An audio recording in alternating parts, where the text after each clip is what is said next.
Thank you for tuning into the Houndsman XP Podcast. I'm your host, Chris Powell, and this week we are going to New Mexico. Literally, I'm in New Mexico, and we're running some dogs and checking out Shorty Gorham's new digs here. But we had the great honor of sitting down with, I don't know why we're always sitting down in these podcasts. I guess because we record them sitting down, so it's easy for us to just say that. But anyway, Kody Lohstroh. Kody Lohstroh is a PBR world champion bull rider. You can check out his original podcast with us. That was episode 232. Episode 232. Kody's a natural on the mic. He's well-spoken. He represents the ranching lifestyle well, and he represents the houndsman lifestyle very well. So we're going to dive into a lot of things about dogs, but we're going to talk about his epic adventure to a faraway land to chase one of the most majestic cats, dangerous cats. This wasn't child's play here, folks. Kody is going to recap his recent leopard hunt in Africa.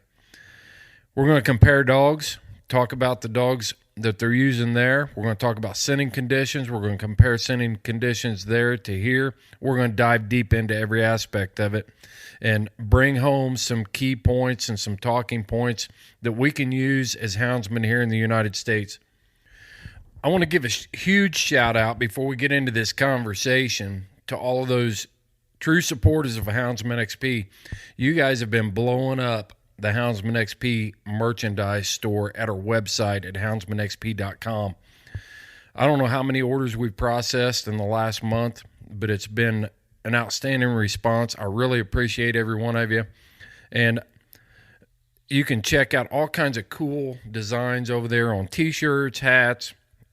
Man, the leather tumbler that we've gotten from Midwest Laser Works, that's Bryce Matthews' company, are great, man. They're sexy. They're highly functional. It's a great tumbler with some great artwork on it. He did a great job on those. You can check all that stuff out by going to houndsmanxp.com, hitting the shop tab, and supporting us. Just spend your money with people that support you. And every podcast we do, that's our sole mission here, is to support this lifestyle for us hound doggers. You didn't tune in to listen to me gab. This is a box shaker, and I'm not kidding. You're going to want to listen to this one.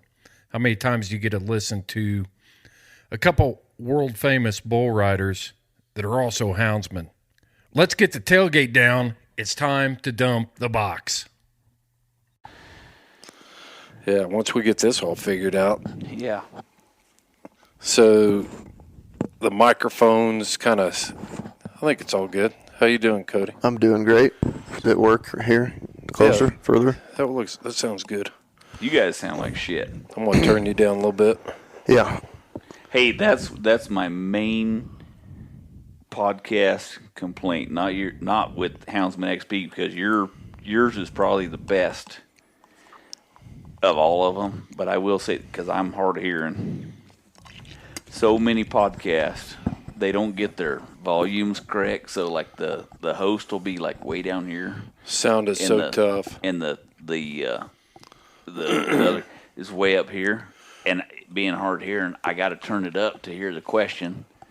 And then that guy starts talking and it blows my ears out, and I got to turn it down. So let me tell you, I mean, this deal here, we're wearing headsets that have directional mics. So, right.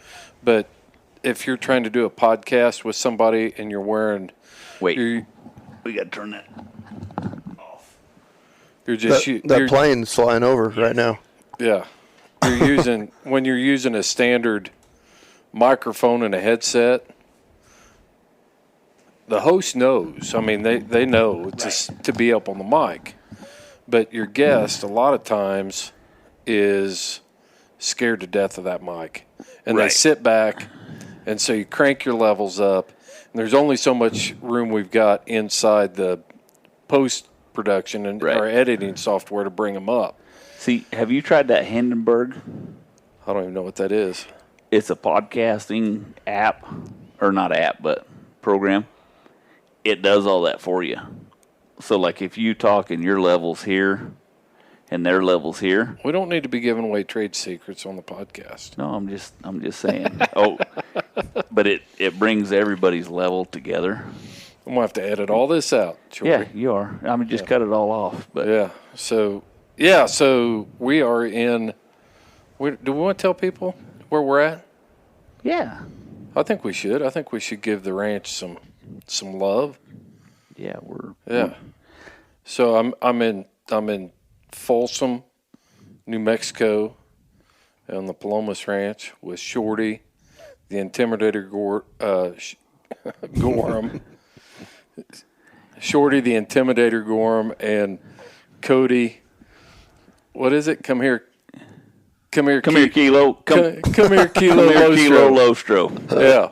So there's a story behind that. We're on the mesa this morning, and there's a big rain cloud coming in, and we're trying to get Kilo, one of Kody's dogs, back to the side-by-side. So we can beat the rainstorm back. And all we could hear was, come here, Kilo. Come here, Kilo.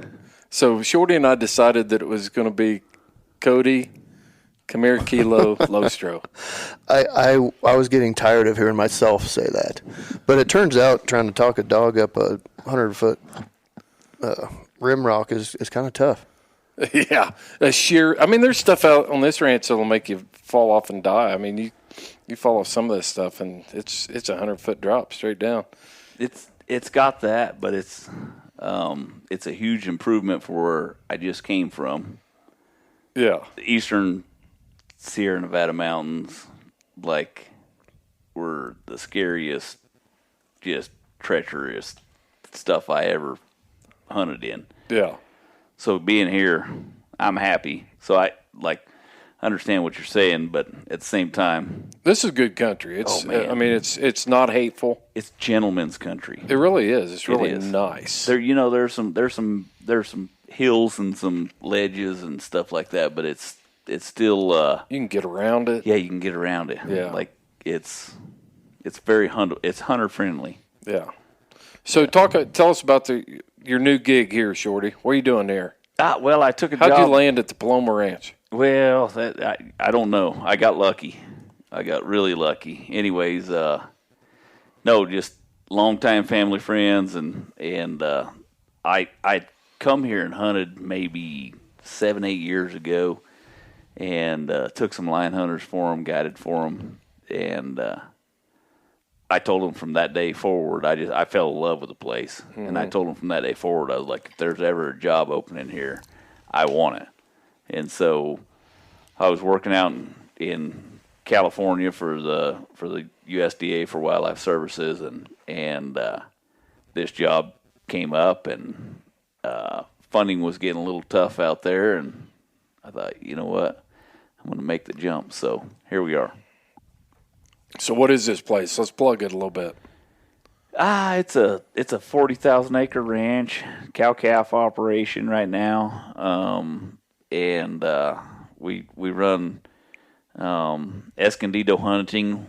EscondidoHunting.com runs. We run some elk hunts.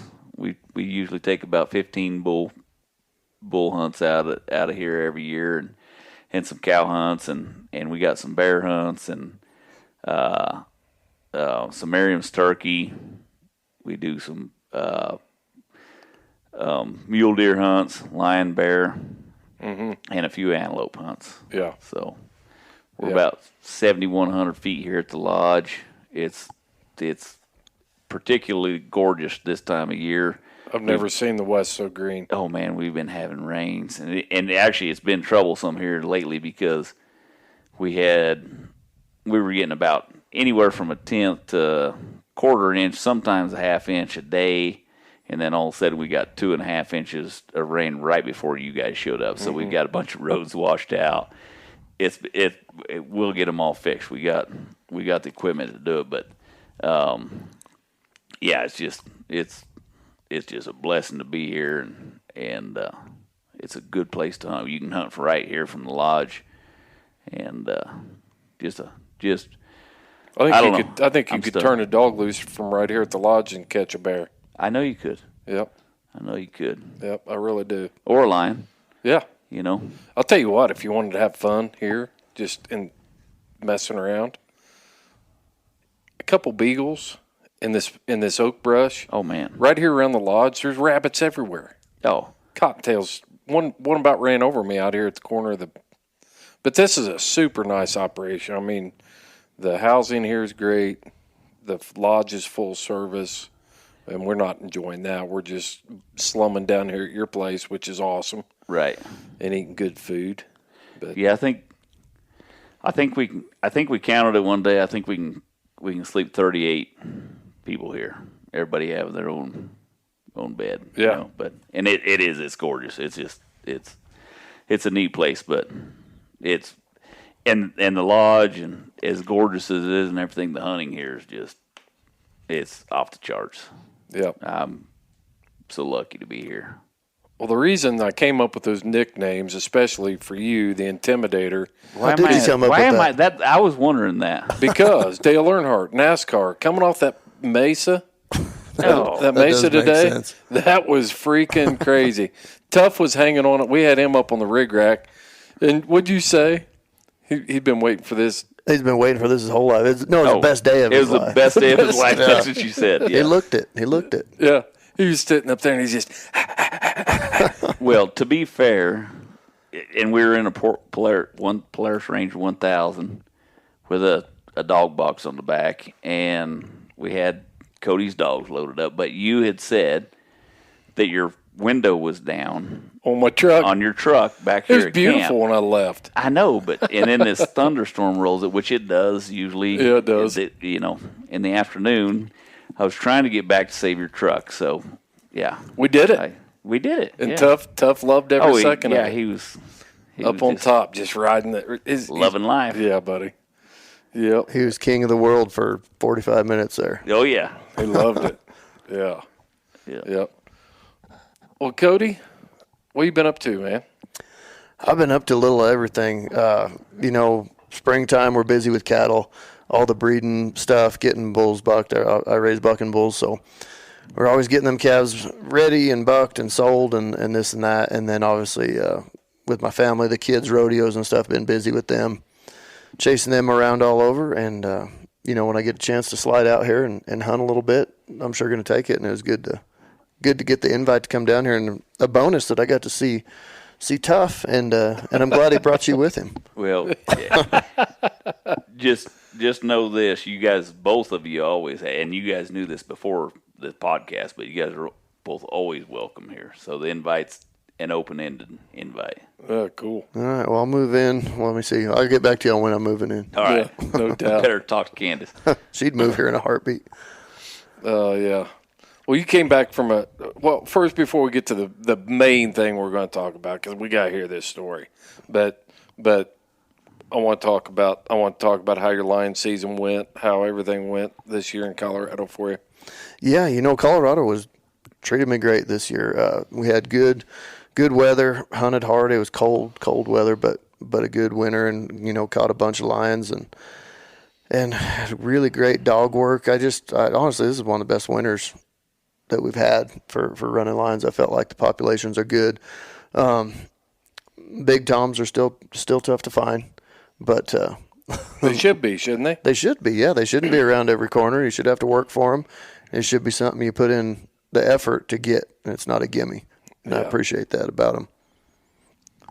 But no, great winter, and now fortunately being able to do a little springtime, summertime hunting is always a bonus, and we had a pretty cool experience too a few weeks ago. I think we might talk about that. Yeah. Yeah, that's what I want to get into, and we talked before. So to break the news to you, Cody's just come back from a little trip to Africa, and I told him, I said, I don't want to hear about it until we're sitting down together. We haven't talked about it at all. There's haven't just been a talked about smidgen or two mentioned, but He said a word. yeah. What was the word? That meant lion or Oh, something? Shumba. Shumba. That's the only thing he's ever spoke of it since we've been together. So, Right. Shumba. Right. Yeah. Which, now And Kody's already going to name a dog Shumba, so all of you listening, you're not going to be the first to have a dog named Shumba now that you heard that. But it is a great dog name. Well, you might have one too. Maybe. It's, we can share it. You got a Kilo, I've got a Kilo. Yeah. Come on, Kilo. Come on, Kilo. Oh, man. So tell us, where'd you go? Where'd you go over in Africa? Yeah, so went to Zimbabwe. Okay. Yep. Yep. Flew from Denver to Newark, New Jersey, Newark to Johannesburg, South Africa, Johannesburg to Bulawayo, Zimbabwe. 21 hours of flying. So, but you've throughout your whole career, you've flown probably, I don't know how many weekends or how many flights you've taken for years and years. But what was that journey like, leaving here, going that far, just straight flight to flight to flight, or how'd that all work out? Down there, we broke it up a little bit. Ended up staying overnight in Johannesburg.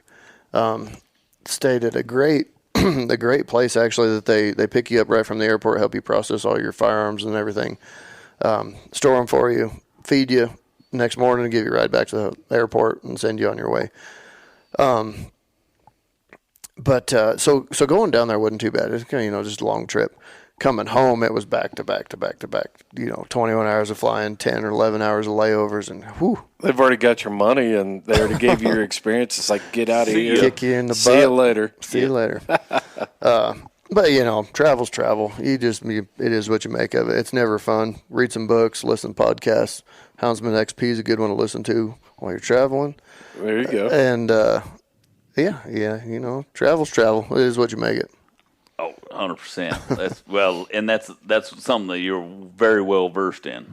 That, that's one of the things that you Did you have to fly overseas with PBR ever?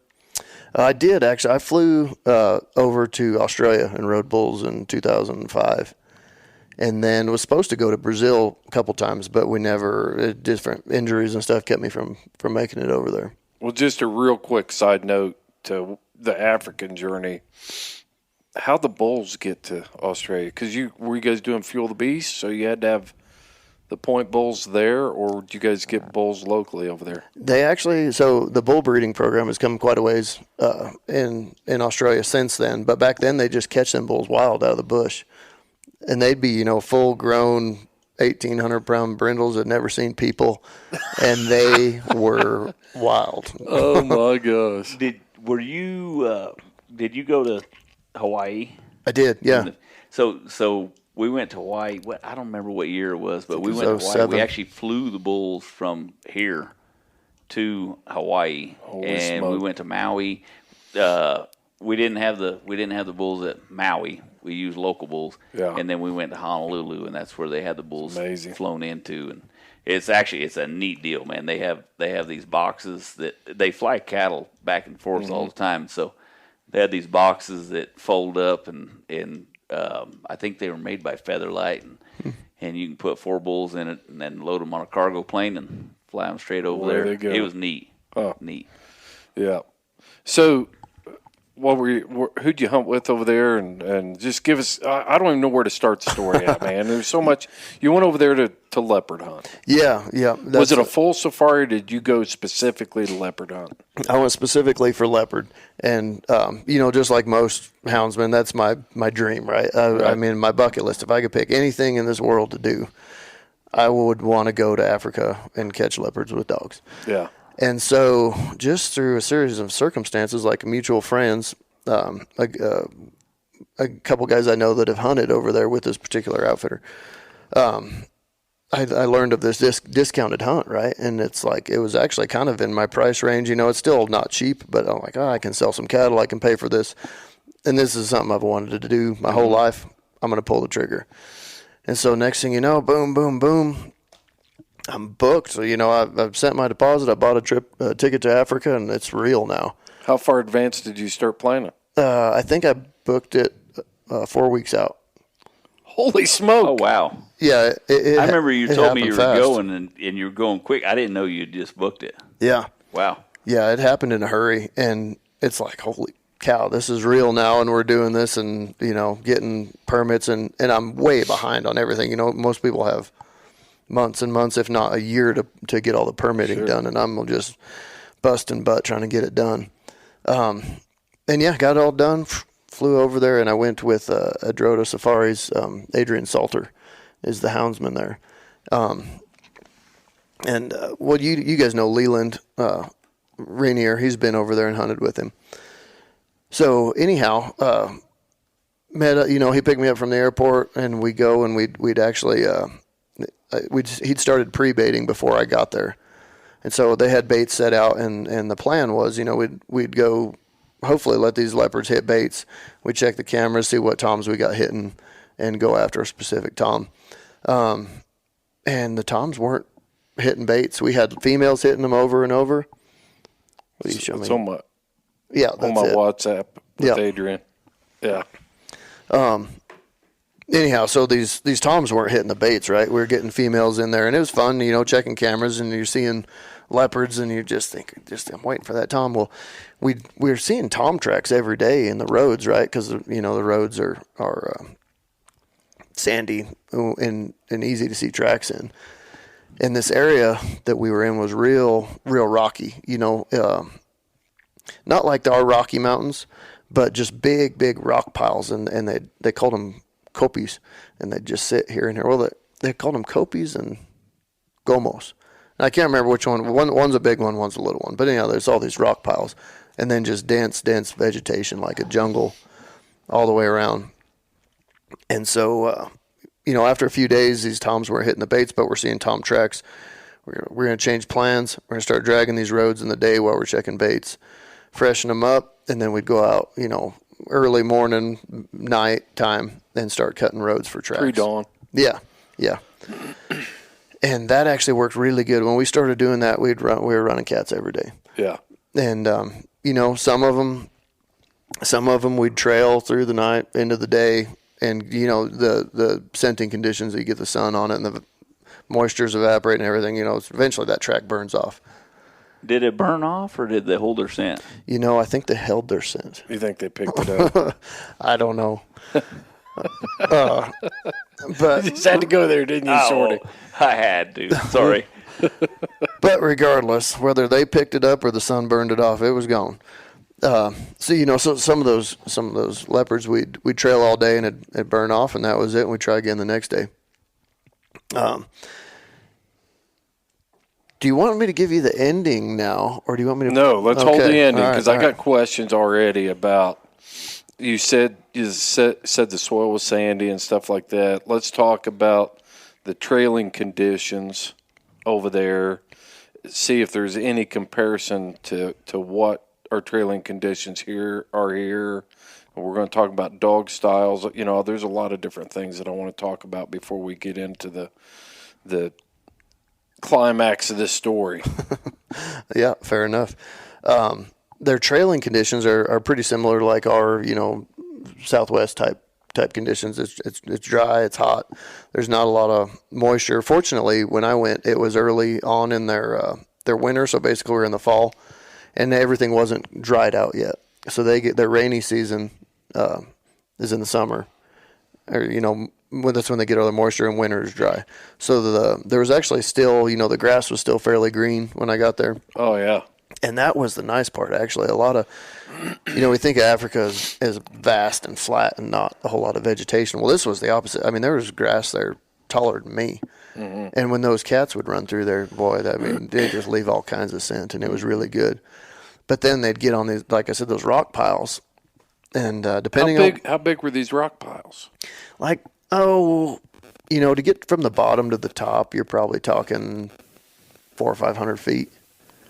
So, I mean, not huge, but big enough. Big enough. Yeah. When you said rock pile, I was thinking, here's a big pile of riprap and here's a small pile of riprap. We're talking about substantial hills of rock. Yeah. Sticking up off this landscape. Yeah, absolutely. And the rocks, are some of them the size of school buses. Yeah. Huge rocks. So, them when those cats would walk on those rocks, if that rock would get direct sunlight, right at daylight, that's tough one, real tough for them dogs to move through there. But just like here in the shade they move it better. And then there's times when we would cross some open areas where everything had been grazed down by cattle or something, and sometimes the dogs couldn't move it through there, and so we'd have to visibly sight track. Did you have professional trackers with you? We did. It was quite the show, actually. It's quite incredible to. That's what I was wanting to know. To think how many people. There was probably 10 or 11 people there that was just there for my leopard hunt. Between the hound handler, there's a PH. We actually had 5 trackers and skinners that went with us everywhere. A game scout that's required by their government there to come with you and make sure you're doing things right. And then at camp, we've got 2 cooks, a cleaner, a guy, a younger kid that just is always there. If you need a fire, he'll start you a fire. Or you need a drink, he brings you a drink. And it was cool to see just that many people benefiting from the hunt, right? I think they need a foot washer at Paloma Ranch for Shorty. I don't know. You gotta pay some money to touch them things. Golly, I just need some new boots. Mud boots, yeah. But, hey, what I want to know though is, and I've heard from several people that have been over there, what was your perspective of the native trackers? Really good. Really good. Yeah, those guys, we'd be walking through stuff and you're like, we're never going to see a track here. And here you go, want to whistle and come point out a toe that he found. Right. Just in a little patch of sand. Yeah. And, very, very impressive. And what was equally impressive is when we were cutting tracks at night, they have a little seat rack set up on the front of the trucks. Mm-hmm. And so the tracker's sitting on the front. Yep. And like a rig rack for the tracker up front. Exactly. Yep. Yeah. I've done that quite a bit actually. Yeah. Yeah, it was pretty sweet. And he'd sit up there and he's sorting through hyenas and baboons and all these different tracks, stuff that we don't see, right? So when I'm looking at tracks, I'm like, oh my gosh, I can tell a cat track, but I don't know, all these other different things. So I'm learning as we go, right? But they can sort through them fast. I mean, we were cutting tracks way quicker than you would expect in that kind of conditions, but they didn't miss one. Yeah, they're on top of it, and they can walk like you wouldn't imagine. No, and I'm going to tell you right now, if Kody Lohstroh says they can walk, no kidding, you don't want to try to play with them guys. It's unreal. Like I'd get after, I'd be following them. So there's black mambas everywhere in that area. Oh God, I'm out. And so I always made sure, because I don't know a lot about mambas, but I said, what happens if you get bit by a mamba? You die. Yeah, they said, well, you go find a nice tree to lay under because it won't take long. Yeah. And I was like, golly. and they said, moreover, PHs and stuff running around in shorts and shorts, t-shirts. Well, yeah, because no your snake pants aren't chaps. gonna. If you get bit by one of those, you're dead. Yeah, but no snake chaps, no snake boots. Yeah. Yeah. No. Yeah, they just boogie right on through. The truckers, they wear long pants and shirts, but yeah, the white guys, they're in shorts and t-shirts. But anyhow, so these mambas are out everywhere, and so I always made sure I was second or third in line. Oh.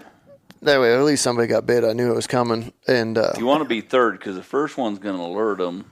Second, and then the second one's going to get bit. And then the third guy everybody might else get escapes. Yeah, maybe, I don't know. But sorry, where was I going with that? No, the trackers. Oh yeah, how fast they could walk. Yeah.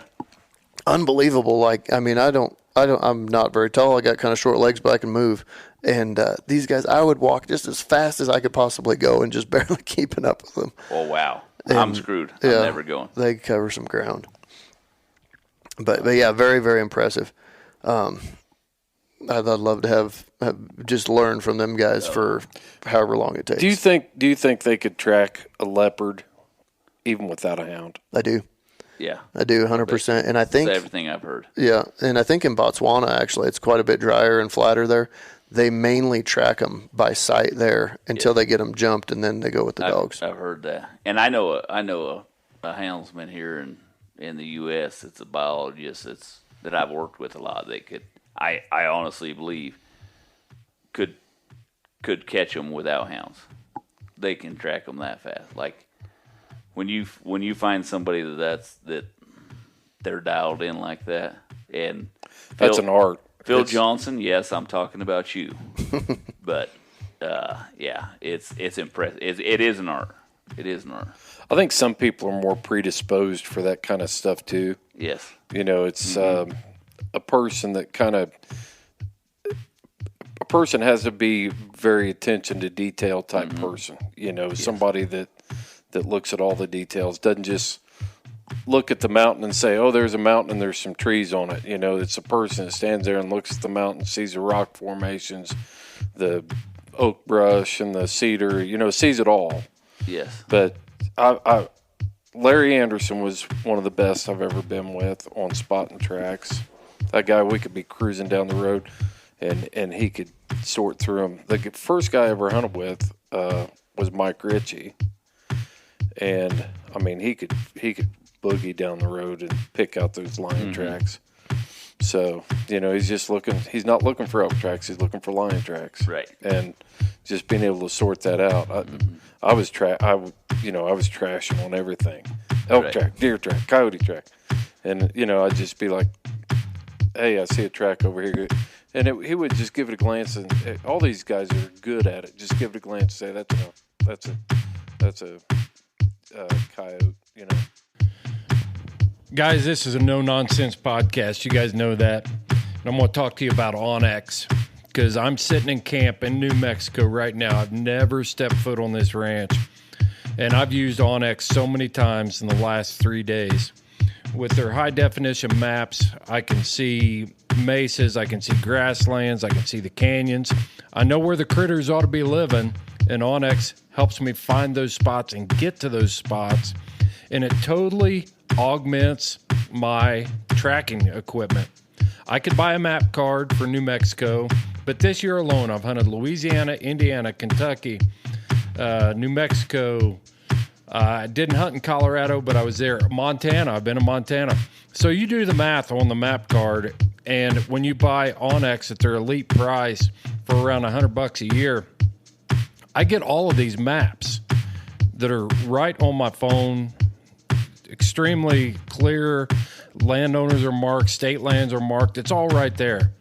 Check out OnX at onxmaps.com and get with it, man. And at checkout, enter the promo code HXP20 and you will get 20% off of your OnX subscription.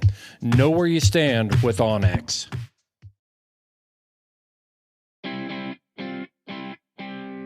The Houndsman XP Podcast is fueled by Joy Dog Food. Joy Dog Food has a rich tradition of supporting the Houndsman of America. Founded in 1945, Joy is proud of its history and the relationship it has built with the American Houndsman.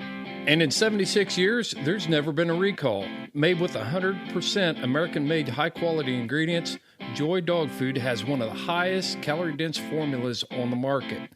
For 76 years, this made-in-America product has kept hunting dogs in the field day after day, season after season. And when we say made in America, Joy has a long track record of fighting for American freedoms by being on the front lines against the animal rights movement and their extremist tactics. Joy will fuel your hounds and fight for your freedoms. Fueled by Joy.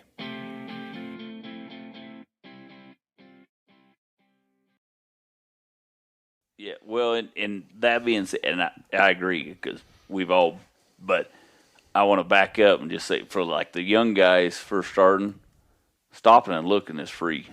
Yeah. Because it's easy to drive by one. Like don't think you need to be going at a high pace. Don't think you need to be doing all this stuff. Like stopping and looking is free. Takes repetition. I think there's a lot to tracking too. It's looking for the stride, looking for the pattern that the tracks are laid out in, and the impression. We did a podcast with Cleve Dwyer about spotting tracks in that bare ground and stuff. Yep. It was really good. He had some real good advice about how to position yourself with the sun, and I mean it was good stuff. Well, and okay, now great point because I've actually walked down roads backwards looking because I want the sun. If you're going to look for tracks with the sun, you always want the sun on the other side of the track. so that it casts a shadow. It shines. Yeah. You know, and so if you're trying to go one direction, try to keep that sun up the other side of the track so that you can get that shine off that track. Yeah. And it doesn't always shine, but it helps you to see it versus going the other way where it's just dark. Yeah, well, if the sun's at your back, it's shining into the track. It's washing it out against everything else. Right.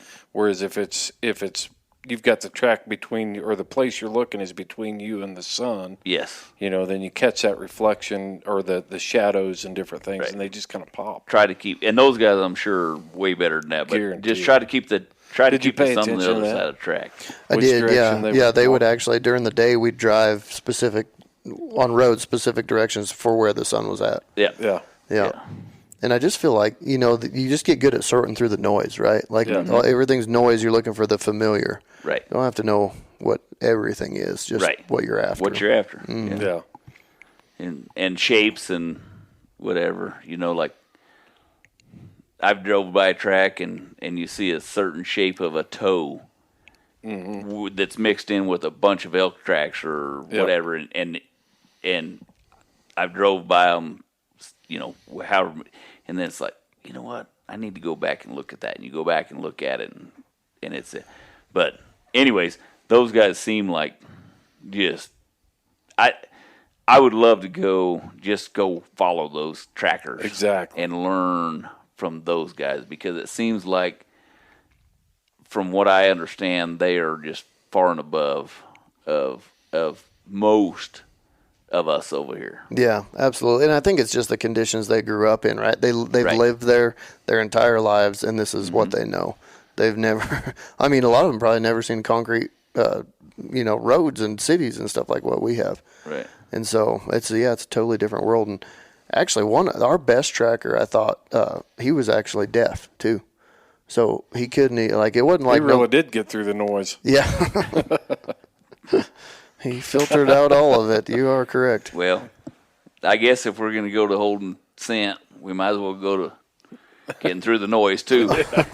Yeah. But no, he was really, really good. And nobody taught him that by telling him anything. Like, he just grew up in it. That's Obviously.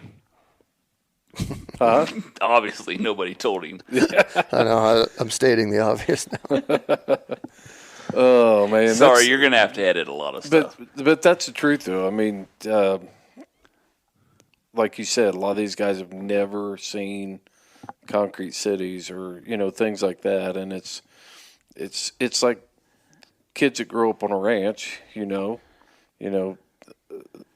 they learn naturally how to navigate and negotiate and how things work on the ranch, and just by being there and exposure and, you know, doing the same things over and over. Yeah, exposure. I think that's the word. And the same thing happens for me, going to a city is completely, it's so funny because people are, you know, I've met all kinds of people, and some people will be like thinking about going out into the woods and the wilderness areas and stuff scares them to death. And for me, going to the city, I'm like on high alert all the time, you know. Right. And people that live in the city are just bebopping around, you know. Yeah, but at the same Good time, for them. while you're not high alert on your home ground, it's still. I've only been here a few months, but anything out of place, you notice. Yep. Like, you know, Kody, we were coming through a gate, and he said, "What's that down there?" I said, "Oh, that's a rock pillar. I've already looked at it 5 times through my binoculars because it looked like something out of place. Now I know it's there. I'll never look at it again." But you get familiar with your country, and you know what's in place and what's out of place. You know what the threats are. You know what Exactly. you know how to navigate. Right. So let's talk about the hounds that they were using, because I think that's what this podcast is a lot 100%. about. That's what I'm most interested in. Yeah. So what kind of hounds? What scent hounds? I mean, what were they using? Yeah, so obviously scent hounds, for the most part, he did have a Doggo Argentino in there too. Why? Specifically for fighting. Okay. You know, I'm sure you asked that question. Yeah, absolutely. And those, So the leopards are a lot more aggressive than our mountain lions. 100%. And they'll charge. They fight most of the time. There's just a whole different deal. And so not only did they have the doggo in there, but they had a lot of dogs in there. Right. We had 14 dogs in the box. Oh, that's nothing. Not for you. That's the day with Shorty Gorham. Yeah. For me, that was a bunch. Yeah. But great big dogs, really big dogs. Blue ticks, had some bloodhound crosses, some Gascons, just straight up big, old-fashioned, long-eared, ball mouth, check every track type hounds. And that's what my outfitter had, right, Adrian. Mm-hmm. The interesting part was, and it's a whole nother spiel I don't need to get into about how we ended up hunting with these other dogs, but one day we hunted with this other guy in his pack and part of our pack. And he actually had these walker dogs, smaller, more athletic type dogs. Mm-hmm. And I asked him where he got them from, and they originally come from Idaho. I'll be dang. Yeah, and I got the name of that guy that he got them from, but I can't remember it now. But those dogs are a little more what we would expect, right? Like for our country, yes. A little more smaller, lighter, quicker type dogs. But yeah, some of those dogs that Adrian had impressive noses, though. He had a black and tan that could, just blow your mind. Mm-hmm. But and what do you say though? Describe what made, because you've been a houndsman now, and you're catching lions, and what blew your mind about it?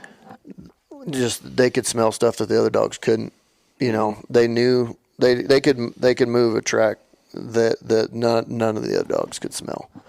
And what's interesting is actually that the other pack that we hunted with the walker dogs, their best dog, like their go-to cold trailing, grinded out dog, was pretty much the same as Adrian's best cold nose dog. Completely, different types of dogs, but when it come to cold nose, they can find that track and move it when nobody else knew it was there. But they moved it. They moved it. Yeah. Were they moving it at a good pace, or were they just kind of track to track, getting it, just keeping it rolling? How would it compare to? I think as houndsmen we get a lot of terms that we throw around. Yes. Yeah. And we talk about this all the time, but guys are always. I got a message the other day about cold nosed dogs. Does this dog produce cold nosed dogs? And my first question is normally, give me your definition of cold nose. It's perspective. Yeah, tell me what you think of cold nosed dogs, and then I can. But I think a lot of times we just hear guys talk about these dogs having cold noses, and that sounds cool, so we say it. Well, I can't tell you cold nose. I can tell you cold nose in my pack. Yeah. Right. Yeah. And I think that's probably, roundabout. Like everybody can tell you cold nose in their pack. Mm-hmm. Or cold nose with the dogs they hunt. Might not be in your pack, but you can tell cold nose versus everything you hunt with. Well, the reason I asked you that specific question is because I've seen a lot of dogs that people called cold nose that just didn't know how to run a track. You know what I mean? Mm-hmm. So just this sit there dog, boohoo in one spot. Yeah. Yeah. Oh, they're cold nose. That's a cold nosed dog. But they're not moving anywhere. They're just. But this dog just was making noise. Yeah, this dog was capable of moving the track. Yeah, absolutely. And then, like I said, what I'm calling those cold nosed dogs, they could move, and it was not at a good pace, right? The conditions, when I'm talking about cold nose, also is relative to the conditions, right? Sure. So, do you know what your temperatures were? They were in the low 80s, low to mid 80s during the day. No kidding. Mm-hmm. And then, did you ever keep track of any humidity levels there? No, but there was times when the humidity was obviously in play at night, because you could see it just building up on the windshield of the vehicle while we were driving around. But no, I didn't have any way to really measure that, I guess. Right. I just know some nights it was more humid than others. Yeah. But when those dogs would move that track during the day, we're talking full blown sun, been on it for 8 hours, and we're moving it through rocks and stuff. And like I said, it's not at a good pace, but we are progressing. And your trackers are verifying that these dogs are on track too? When we could, yeah. Yeah, when we could. But the verifying it actually was interesting. So we chased the same tom 3 days in a row, and And the first day we run him, we got him jumped and up in these great big rocks. I mean, massive. So we're trying to figure out, the dogs can't get up there, right? And I'm looking at him like, I can get up there, right? I can only imagine. In my mind, I'm thinking too, all right, this is not a mountain lion. If I go up there and run right up on top of this leopard, it's not going to end good for me either. And anyhow, that being said, I got to listen to my guide. He says that's not safe to crawl in there. I'd put it 50-50. You're pretty scrappy. I don't know if I want to tangle with a leopard. Anyhow, so we had this leopard caught way up in these big rocks. He climbed actually a tree and then jumped from the tree to the rocks to get where he was at. So we're trying to figure out what to do about it, right? And a pack of baboons comes in, like 20 baboons. No way. Yeah, and they're mean. Like they'll go fight them dogs. Oh, really? Yeah, they'll tear them up. Like wow. The handler didn't want nothing to do with them baboons fighting the dogs. They'll actually go to the dogs. Yeah, they were there to fight the dogs. That's why they came in. Wow. No way. It's like wolves coming in to a pack of dogs here. That's what these baboons did. And are they protected? No. And we considered eliminating all of them, but there was more of them. Why did you just consider it? Well, there was more of them than what we had rounds for the rifles. Oh. Here's what I'm telling you what I was told. Right. And if we get rid of them, the others are still going to be a problem. So basically what you're saying is you need to pack more rounds. we do, yeah. Yeah, So a lot. start bringing you a Ruger 1022 and whacking them. Right. I think I'd opt for like a 12 gauge with an extended tube on it. That'd work too. Yeah. But Street sweeper. so anyhow, yeah. So that same time we run 3 days in a row. That day we put him in the rocks. Decided, you know what, the roads are good around here. We'll let him come out and try to cut him again. And we cut him again the next day. And he'd obviously moved early, and we trailed all through the night, all through the next day. And So you didn't even go back to camp. You guys just stayed on him. no, we went back to camp because Okay. this was like early afternoon when we quit for the day. Yeah. Trailed him again all next day, and I went forever. We went, and it's just one of them tracks. We've gone so far, we've got to jump him. We got to jump him. We got to jump him. Never did. Track burned off again.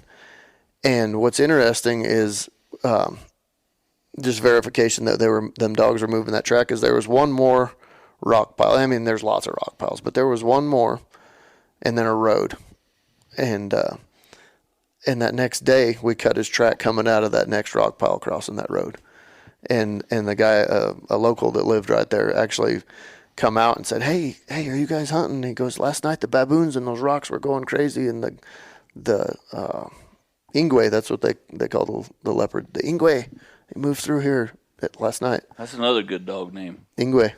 Yeah. Yeah. So anyhow, yeah, I mean, it's a long story to say that's kind of confirmed, day after day.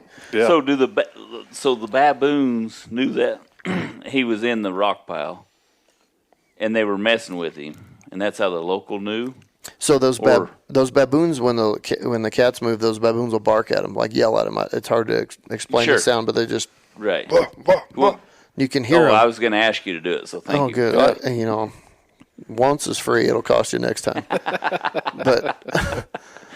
But there was a female that lived right around camp, a female leopard, and you could hear her every night where she was moving, and you'd hear the next night the baboons would start up right where she left off the night before and just travel around. Wow. Yeah, it was pretty darn interesting. That's very interesting. Yeah.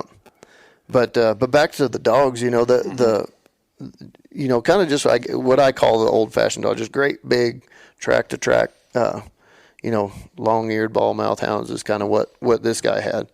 And So when how many leopards did you catch and actually see while you were there?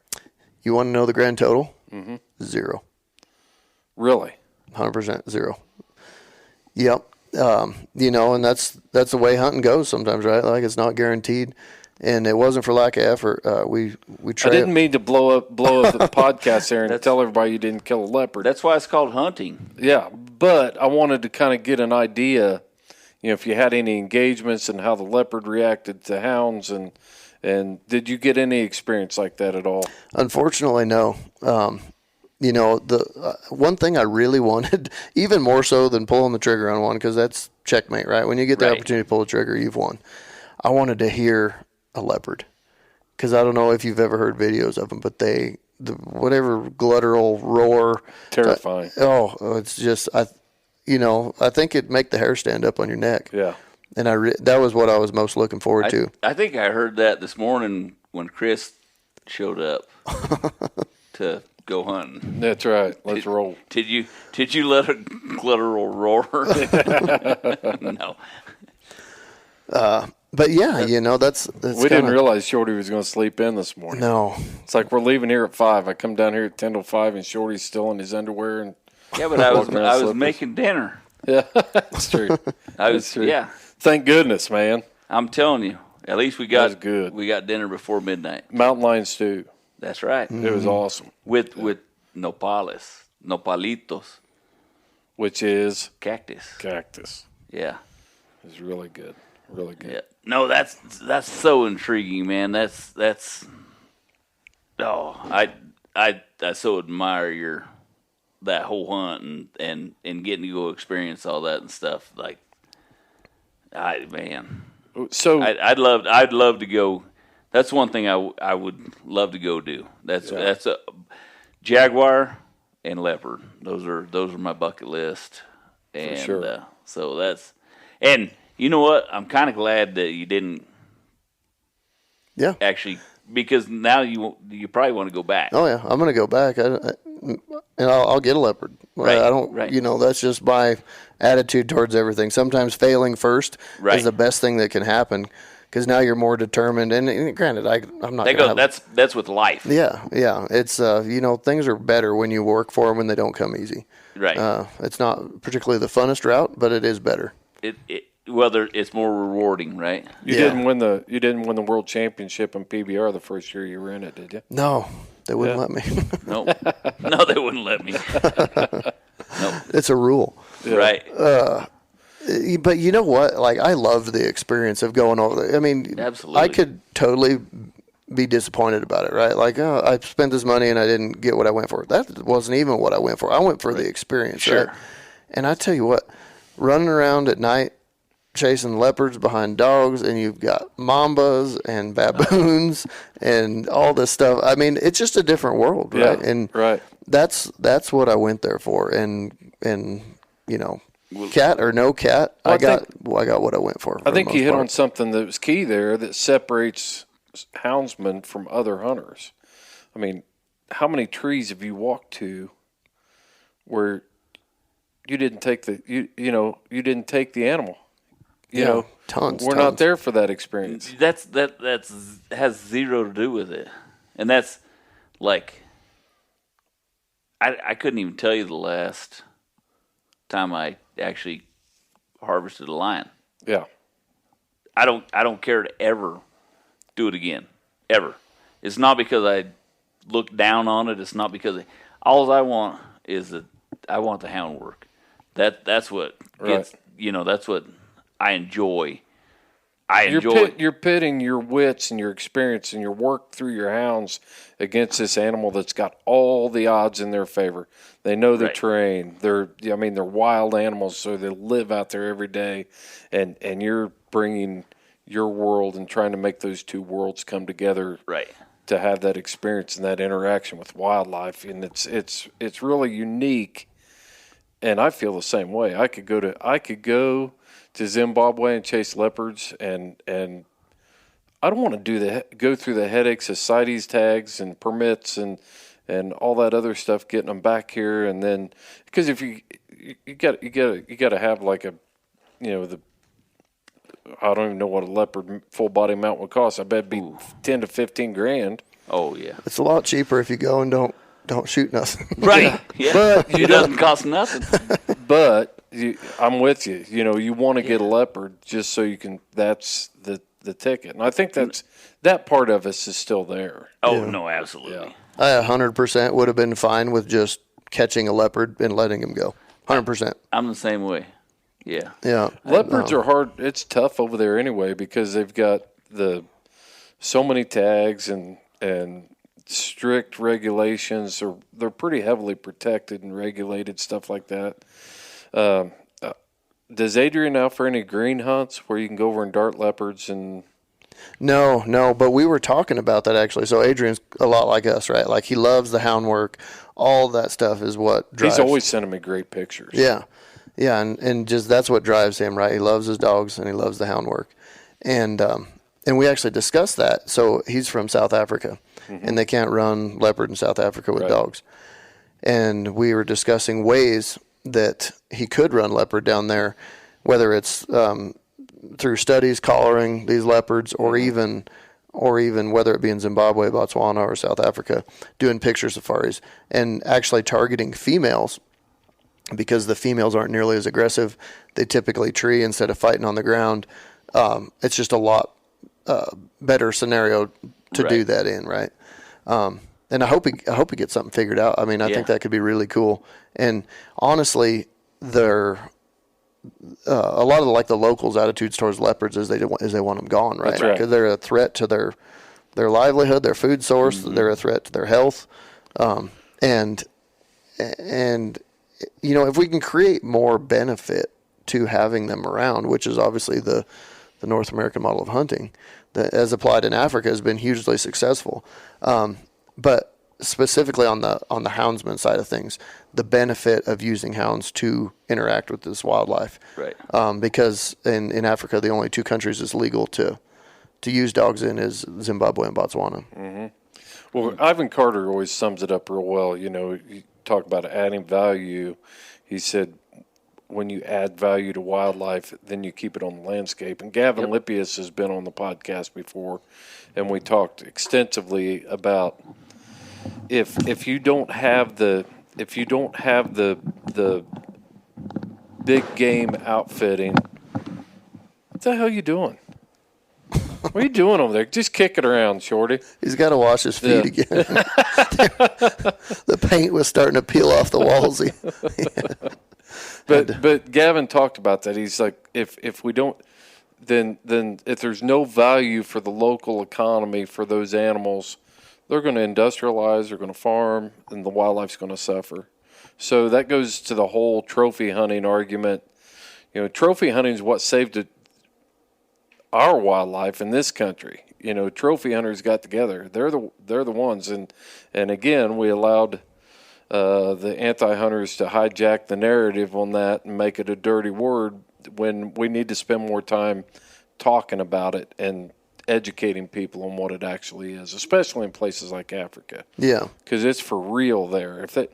If they don't have that wildlife, they're going to bring cattle in there and they're going to overgraze it and they're going to do all kinds of stuff, and then your wildlife suffers. Yeah, absolutely. And the thing I think gets overlooked on that, the whole trophy hunting with the negative connotation it's gotten, is people think, oh, it's just trophy hunting. You're just after the trophy, right? Well, think about this. Say, and I got nothing against meat hunters whatsoever. But if you're a trophy hunter, you're putting in way more time and effort, and just everything is tenfold to find a trophy, right? And when I say trophy, I'm talking about a mature animal. Whereas a meat hunter, you can shoot the first legal animal you see, a young buck or a young female, right, or whatever you're after. I would argue that quote unquote trophy hunting is better for the population than anything. I would 100% agree. I just hate the term. I hate the term too, and it's just because there's no better way to describe it. Yeah, but I hate the term because the antis have used that against us. Yeah, that's what it got a hijack because Teddy Roosevelt exactly. Teddy Roosevelt, when they started the Boone and Crockett Club, they were trophy hunters. Exactly, and they called themselves trophy hunters. But here's the thing: is if you look at trophy hunting, trophy hunting, you're harvesting the biggest, best animal in that atmosphere. He's already made his contribution to the genetic makeup of that herd. Right. If he's gotten to the trophy level, he already possesses his genetics to produce strong, healthy individual animals, and he's already bred females all across the landscape. Correct. But let's even go back further than that. Let's go way back in time. If you go way back in time, we're going back to the Pleistocene. Pretty close. Yeah. Folsom Man. Yep.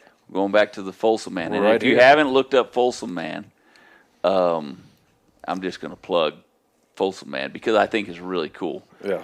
Look up the Folsom Man site, the Folsom Man, whatever. It's right here on the ranch. It's a very cool story. But anyway, go back to that era, and when those people were going to go, if there was animals out there to be harvested for meat, you were going to take the biggest, healthiest animal because that was going to provide the best meat. Right.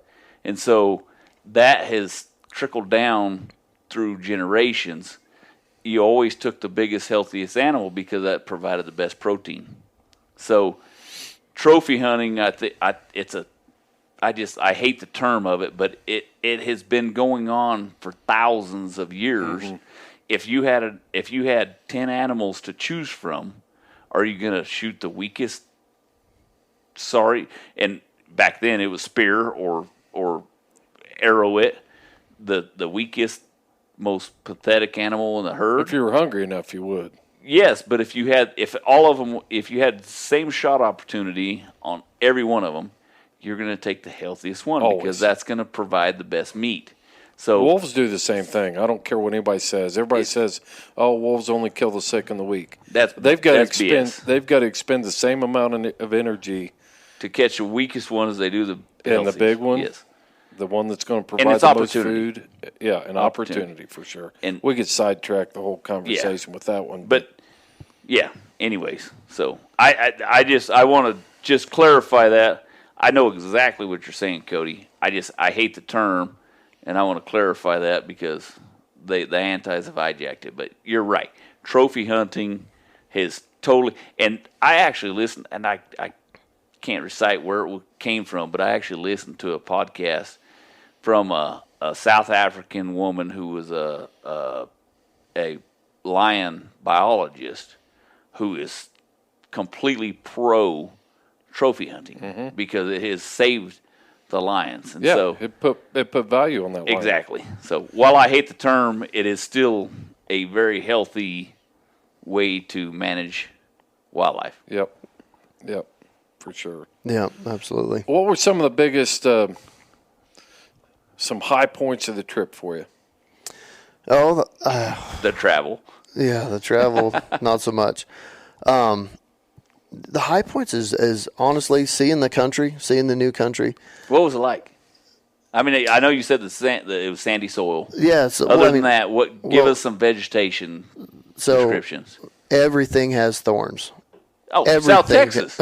That's, you know what? And I told that guy, I said, this is a lot like South Texas because everything has thorns. The vegetation is thick, and yeah, there's a plant there. I can't remember the African name they called it, but it's like a vine, right? And it's got like fishhook type thorns in it.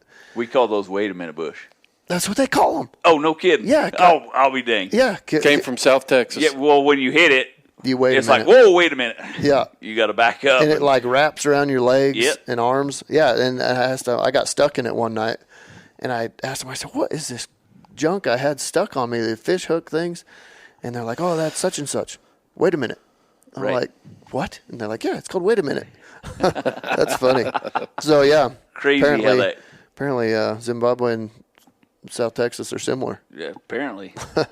But, you know, I thought that was one of the biggest high points. It's just right. Seeing a new totally different country and being able to hunt there and being able to follow dogs that, you know, are doing what they're bred to do. And, right. And after an animal that is just, I think, is one of the coolest things on the planet. Oh, my God, yes. Navigating snakes, actually, as much as I didn't want to get bit by a mamba, Did you see any snakes? Oh, yeah. We saw 6 mambas and a cobra. I'm out. Nope. I'm so not we going. went to hang bait one day. We were hanging up some new baits, and I just 6 to 8 feet from me, I heard something kind of moving through the. Did you kill them? No. They're fast. I don't care how fast they are. Did you shoot at them? I didn't have a gun on me. Did they shoot at them? No. Oh my God. No, nobody carried guns around unless we were after a leopard, you know. Oh. But yeah, 6 to 8 feet away, I hear something kind of moving in the grass there, and I look over. And I couldn't even get the words out of my mouth. I was trying to tell him Big Mamba. Whatever I said probably sounded like gibberish, but this thing was enormous, and I knew exactly what it was. Unfortunately, it was heading away from us. But, I mean, you talk about fast. They said you make one mad, they'll chase you, and you can't hardly get away. I heard that. Can't hardly get away from them, and I believe it when you see how quick they are. Yeah. But, yeah. Oh, my God. But, seeing all different wildlife, like I was seeing giraffes and zebra, wildebeest, no elephant. We actually did hunt elephant one night, though. They had some problem elephants, and most people don't know this, but I'll preface the story with this, is in Zimbabwe and Botswana has a huge elephant population, and they have a lot of problems with them. And they're issued PAC tags. But for $5 a month, you can help save the African elephant. Yeah, Kody, if you watch the commercials, I guess. But these, so they issued these PAC tags, problem animal control. Yes. Justin McBride, I think, actually participated in one of those. Gotcha. So anyhow, one night, this is a new hunting concession that they just leased, this outfit. And this local village there, I mean, it's a big area. And they kept calling and said, we have problems with these elephants. Please come help us. Please come help us. And they're like, if you want to, it was next to nothing. They said, if you want to come help these guys. It's next to nothing, only $25,000. No, not even. Oh, wow. Like $3,500. Oh, wow. And I didn't have a whole lot of interest in hunting an elephant, but I got to think I'll never have that opportunity again. Yeah, you can't do that in Colorado. No. I mean, you try, but they kick you out of the zoo every time. It just never fails. So anyhow, we go down to this village, is like 5 hours away, and they have these cornfields that these elephants were tearing up. And a villager would sleep in the cornfield with a drum every night, and when those elephants would come, they'd bang on the drum and try to run them off, which it didn't work. So we just slept on the ground there in the cornfield, waiting for the drums, and then we were going to go to the elephants, and they never showed up. And obviously, we're after leopard, so we went back to that. But that was kind of a highlight, I don't know, hunting elephant in a stinking 8-foot tall cornfield. That'd be pretty intense. And I'm going to get us off track a little bit here, but like when McBride was over there, he was hunting other game. They actually had an elephant raid a village and actually like hurt people. Oh. And so they called, same deal. They called like, hey, we need help. Yeah. And so he got to participate in that. So, but. It just sounds like a really wild place that is just full of adventure and experience. And it's like first time you go to Disney World or something, everywhere you look is something new, and you're just kind of, that's how I think I'd be if I got there. Yeah, and it changes so quickly. I mean, just like the U.S., right? You can drive and the scenery changes a lot. Right. And it was like that, where we were hunting leopard, it's, big rock piles and dense vegetation and all this stuff. And then where we're at with the elephants, it's more open, arid, and granted, it's more populated. There's a lot of grazing there. The land has been abused a little bit more. So I got a question for you. If you could go back, which you're going to go back, and take your own hounds, what hounds would you take and why?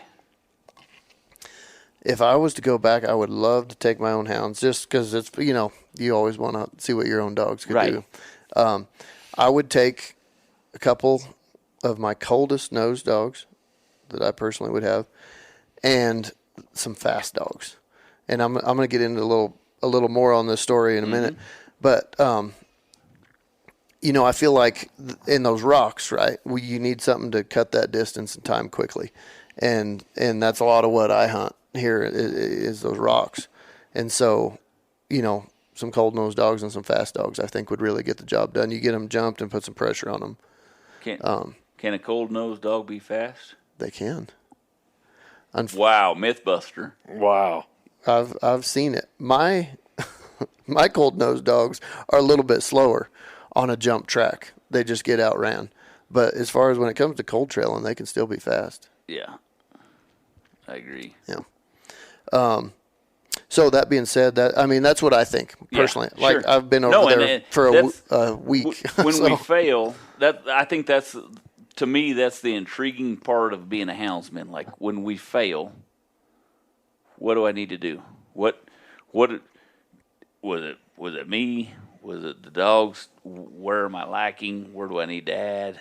Da da da da. So you're always trying to improve what you have to be able to be successful. It's much like when you got bucked off.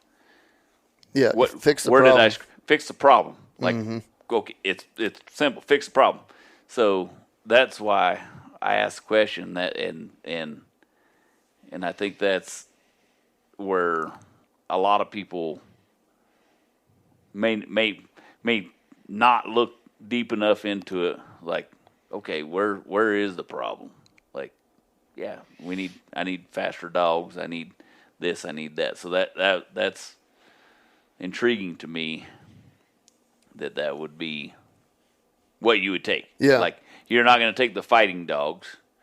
You're going to take a cold-nosed fast dog back over there. Yeah. If that's what you had to. If you'd only take part of them, you know what I mean? You're going to take the.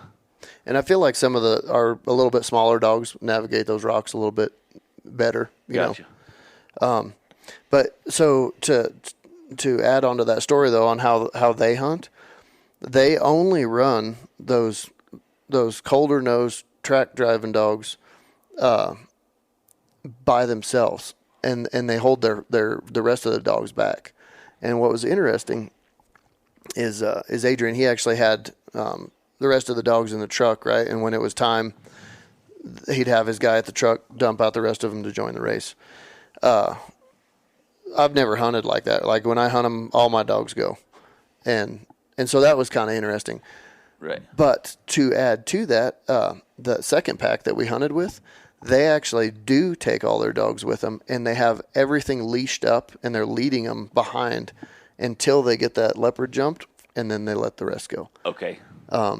So that was interesting to see. Sure. And another thing that was interesting on that second pack where they had them all leashed up the whole time on the hunt, but holding them back, is they would whistle to the dogs that were hunting. How'd they whistle? I don't know. I'd have to show come you a on, video. man! You gave us so many sound effects earlier. I thought was you a were going to baboon. nail the I was whistle. a leopard. I can't be a whistler now. Yeah. But I didn't 100% understand it. But to me, watching, it seemed like they were telling those dogs to hunt further out or closer in by the way they were whistling to them, and it was the local handlers that were doing it. It'd be similar like the old school foxhound when they blow the certain. Yep. Yeah. But I'll show you some videos. You'll get a lot better grasp of what it sounded like. No, I wanted to hear it from you. It sounded like a small bird. I don't know. I got you. But yeah, it's fascinating to see how different cultures and everything hunt their dogs. And Were there some common threads? Did you get some common threads there between our culture and their culture? Yeah. I think the common thread, and you're going to see that with most houndsmen, is just the love of the dogs and the love of pursuing the game. It was never with those guys. It was never about a kill. It was about the pursuit, right? And matching wits with something that. Did you feel that there was a mutual bond between? Okay, so they take hunters for a living. So all kinds of people. And there's the fat guy from New York City, and there's the rich guy from Boston, all this stuff. They take people for a living. They take them all. Did you feel like there was a bond between you and them, that you appreciated the sport of hunting a hound versus taking other people? Or Oh, absolutely. Yeah. We can talk hounds and hunting and all the different styles of dogs and this and that all day long. They probably had a heyday. Yeah. And Adrian's a younger guy than me too. And so it was kind of different. Damn, and you're old. So, having a younger houndsman that's just as passionate about all that stuff was pretty cool. But yeah, the bond was there, and I maybe I'm speaking out of place or not, but I feel like he had a funner time hunting with a houndsman. That's kind of what I was. I knew that's what you're alluding to. Yes, there. Yes. Yeah, and honestly, he told me like this has been one of the funnest hunts I've ever had, and we didn't even catch a leopard. And I was like, right, I totally agree. But he understood that you knew the.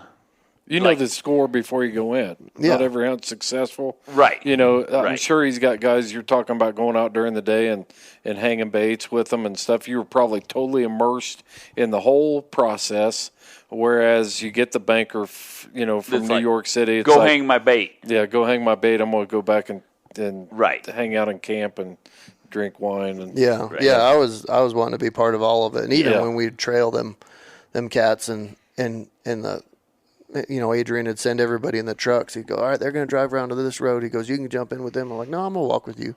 And, away we go. I want to see it. I don't want to miss out on any of that stuff sitting in the truck. So, it's a good time. And I like the fact that he was down for it, too, because especially, Chris, I know you a little bit. Shorty, I know you real well, and you know me well enough. Like, I'm down to go. Like, we're going to go in the worst place on the mountain? Let's go. No, don't try to hike with him. Yeah. Period. I'm just going to tell you the first time we ever hunted together, I learned that. I was like, I'm out. Now, there's plenty better hikers than me, but I like to go. There probably is, but I'm not playing with them. Yep. But that was fun because he never had that either. You know, he's like, all right. Yeah, like, oh my God, we got somebody that actually wants to participate. Yeah, let's go. Yeah. Let's get it done. Yeah. What a neat experience. Man, it was. I'm glad to do it, and like I said, it was not cheap, and I had to sell cattle to pay for it, but it's worth it, right? The cat is the cat. That experience, though, man, it was really cool, and I'll go again for sure. Good deal, man. Good deal. Well, I think we can probably put a lid on this thing for this adventure. I'm glad you came down, Kody, and shared your story with us, and I've been looking forward to it for a long time.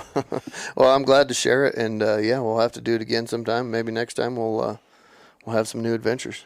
Yeah, you bet. I definitely will. Shorty's definitely going to have a lot of new adventures here in his new digs. That's for sure. Absolutely. I tell you, when you're lucky, huh? Yeah. I've only been lucky a couple times in my life, but I feel lucky now. Yeah, no doubt. Well, make sure you're checking out all our stuff over. If you're a Patreon member, check out all the work that Seth is doing over on Patreon. He drops a tailgate talk every week. There's all kinds of discount codes for our Patreon supporters for Houndsman XP, and those are deep discount codes that on gear that you need anyway. So you can find.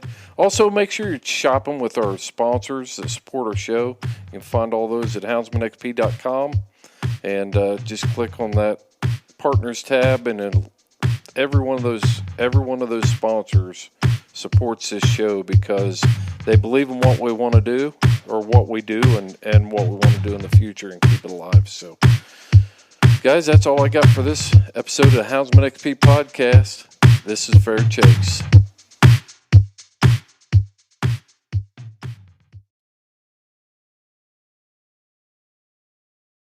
At Discount Tire,